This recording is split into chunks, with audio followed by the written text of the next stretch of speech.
Welcome welcome welcome सभी का एक नए व्लॉग में स्वागत करता हूँ। दोस्तों, उत्तर प्रदेश के प्रयागराज में कुंभ मेला चल रहा है, महाकुंभ 2025। और वहाँ पे अभी आज अमृत स्नान हो रहा है। कल स्नाही स्नान हुआ था, आज अमृत स्नान हुआ है। तो काफ़ी सारे लोग बस चले जाते हैं, जिज्ञासा है, मनोरंजन है। और हम झिंगुर मरकट कीड़े मकोड़े जो है भारतवर्ष के, वो भेड़ चाल चलते हैं कि जब कोई एक कुछ करता है तो पीछे पीछे पूरी भीड़ जुट जाती है। और कुंभ के मेले में भी ऐसा ही लग रहा है। जो हमारे झिंगुर मरकट कीड़े मकोड़े जा रहे हैं उनको कुछ मतलब पता नहीं है क्यों जाना है, वास्तविक अर्थ क्या है, क्या पाना है वहाँ पे, आध्यात्मिक तौर पे कौन सी ऊर्जा पानी है, वो कुछ पता नहीं है। बस सब कर रहे हैं, इसलिए इनको करना है। तो ये चल रहा है, पर ठीक है, ऐसे तैसे भी अभी जा रहे हैं, वरना इनको तो पूरा सनातन से उखड़ ही जाना है। क्योंकि सनातन से वो कोई जुड़े हुए वैसे हैं नहीं लाइफस्टाइल के तौर पे। तो आज अमृत स्नान हो रहा है और अमृत स्नान को लेकर बहुत सारा कवरेज, बहुत सारा वीडियोस यूट्यूब पे डाला जाएगा। डुबकी मारी, स्टीव जॉब्स की पत्नी ने डुबकी मारी, ये सेलिब्रिटी ने, ये सब होगा। पर वास्तव में रियलिटी में षड्विकारों का जो स्नान होता है, षड्विकार जो होते हैं ना शरीर में, काम, क्रोध, लोभ, मोह, मद, मत्सर, उनको हटाने का स्नान होता है अमृत स्नान। और आपको क्या लगता है, ये जो झिंगुर मरकट कीड़े मकोड़े, एक्चुअली झिंगुर मरकट कीड़ा मकोड़ा मैं खुद को भी बोलता हूँ तो कोई बुरा ना लगे। झिंगुर मरकट कीड़ा मकोड़ा मैं इसलिए बोलता हूँ, एक सिंबॉलिक मतलब प्रतीक के तौर पे बोलता हूँ। जब तक हम वास्तविक सनातन को अपने जीवन में नहीं लाते हैं, जब तक हम जीवन मुक्त नहीं हैं, जब तक हम भारत की सड़ी हुई सामाजिक व्यवस्थाओं में दब दब कर जी रहे हैं, तब तक हम सब कीड़े मकोड़े हैं। तो मैं खुद को भी बोलता हूँ, क्योंकि मैं भी विक्टिम हूँ उन व्यवस्थाओं का।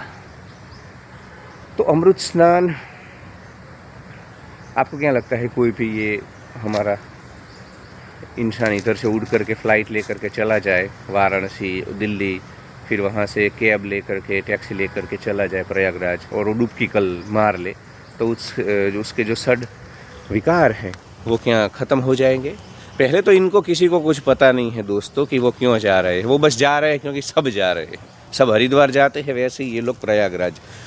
कुंभ का मेला तो वास्तव में तो आप सबको पता है कि 12 सालों के बाद होता था। और इसलिए होता था कि समाज में, पंथ संप्रदाय में, धर्म में, जहाँ कहीं पे भी बदलाव की ज़रूरत होती थी, बाकायदा वहाँ पे असेसमेंट होता था। 12 वर्षों में क्या हुआ, कौन से बदलाव की ज़रूरत है, सब डिस्कशंस होता था। और हमारे नाना प्रकार के, अलग अलग प्रकार के संप्रदाय, हमारे द्वैत संप्रदाय, हमारे विशिष्ट अद्वैत संप्रदाय, हमारे शुद्ध अद्वैत संप्रदाय, हमारे द्वैत अद्वैत संप्रदाय, अचिंत्य अद्वैतवाद संप्रदाय, शंकराचार्य का जो अद्वैतवाद है उसके संप्रदाय, सब आर्य समाज, जितने भी हमारे सनातन की जो अम्ब्रेला है। अब तो आपका पता नहीं, पहले तो खालसा पंथ जो 10वें श्रुता गुरु गोविंद सिंह साहिब का था, वो भी, मतलब जितने पंथ संप्रदाय सनातन से निकले हैं वो सब इकट्ठा होते थे और मनोमंथन करते थे कि आने वाले 12 साल में सनातन को कैसे चलाएंगे, देश को कैसे चलाएंगे, इस देश को, समाज जीवन को नई दिशा कैसे देंगे। तो ये भी किसी को पता नहीं है। वैसे सब बस ऐसे ही जाना है, फ्लाइट में बैठ के, ट्रेन में, भेड़ों की तरह ना लेना है और पुण्य मिल गया। षड्विकार, ये अमृत स्नान का भी किसी को पता नहीं है। ये भी पता नहीं है कि, क्योंकि मैंने 2-4 लोगों को, झिंगुर मरकट कीड़े मकोड़े जो मेरे दोस्त गुजरात से गए हैं, उनको मैंने कॉल किया तो किसी को कुछ पता नहीं है। वो बस अमृत स्नान है, अमृत स्नान है, आज बस नहाते हैं तो कुछ पुण्य मिलता, कुछ वो भी पता नहीं है, बस रील बनानी है, फ़ोटो डालना है। तो षड्विकारों को ख़त्म करने के लिए होता है अमृत स्नान। और ऐसा नहीं था कि आप फ्लाइट में जाओगे और षड्विकार ख़त्म हो जाएंगे। बाकायदा इंसान केरल से चलता था और गांव-गांव पूरे भारतवर्ष को वो पैदल क्रॉस करते थे, कहीं कहीं बैलगाड़ी, घोड़ा, जो भी मतलब, और हर एक गांव में रुकते थे, तब षड्विकार ख़त्म होते थे। अब आप सब कुछ छोड़ के निकले हो अपने घर से, तो काम निश्चित आपका खलास होगा। काम यानी कि सेक्स नहीं, काम यानी कि जो रजोगुण होता है संसार में प्रवृत्त होने का, ज़्यादा से ज़्यादा धन अर्जित।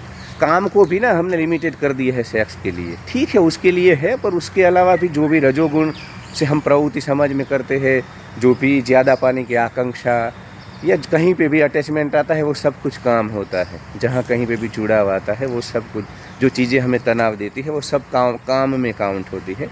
तो जब अपना घर छोड़ कर के इंसान इतना लंबा जाता है प्रयागराज तक या कहीं और जगह पे, जहाँ कहीं पे भी उज्जैन या कहीं पे भी जहाँ आयोजन होते हैं बारी बारी, तो रास्ते में फिर काम तो ख़त्म होता ही है उसका, क्योंकि वो सब कुछ छोड़ चुका हुआ होता है। तो अब जहाँ से वो ट्रैवल कर रहा है वहाँ कोई ऐसे स्वार्थ नहीं बचता उसका, तो काम ख़त्म हो जाता है ऑलरेडी जब वो वहाँ पहुँचता है। क्रोध निश्चित आप सबको पता है, हमें क्रोध हमारे लोगों पे आता है, हमारी व्यवस्था में। बाहर तो हम सब पीकी बिल्ली बन ही जाते हैं।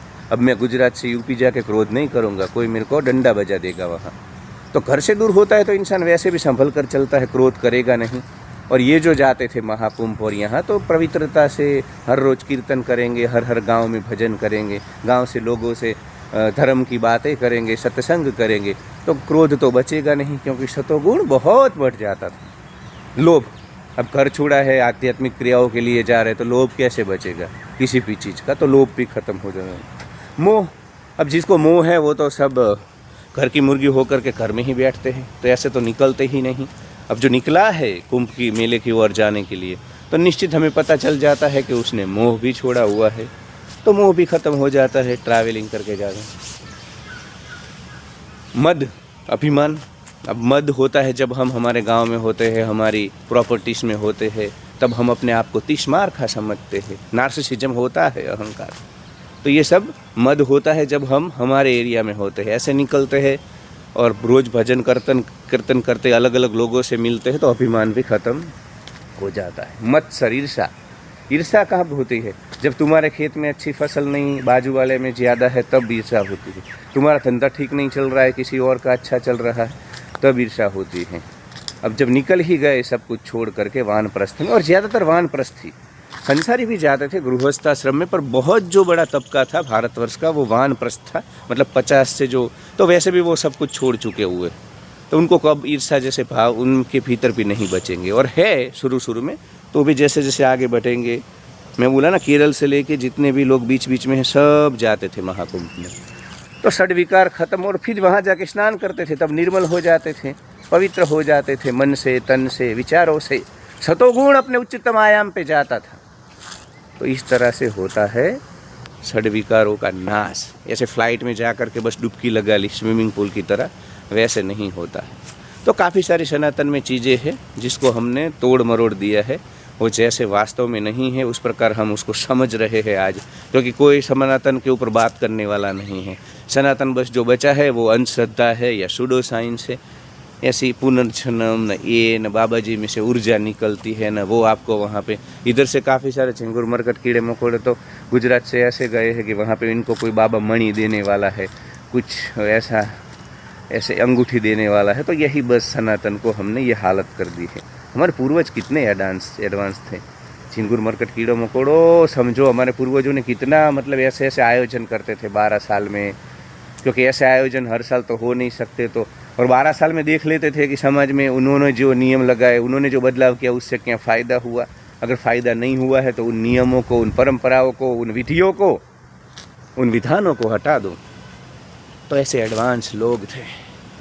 ठीक है, अब वीडियो इसके ऊपर तो पूरा दिन पूरी रात बोल सकते हैं, पर कोई भी अगर जा रहा है या तुम जा रहे हो अमृत स्नान करने के लिए, तो समझो षड्विकारों को। अब पहले की तरह तुम इधर पैदल नहीं चलोगे घोड़े लेकर के, मैं समझ सकता हूँ, पर जहाँ कहीं हो अपने षड्विकारों को ख़त्म करो, हर रोज़ ख़त्म करो, प्रैक्टिस करो, साधना करो, यही सनातन था। और अगर नहीं कर सकते हो तो कम से कम आज काम, क्रोध, लोभ, मोह, मद, मत्सर अपने भीतर मत रखना।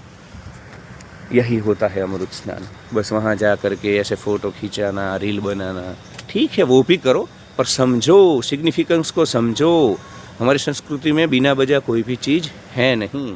Like, share and subscribe. Thank you.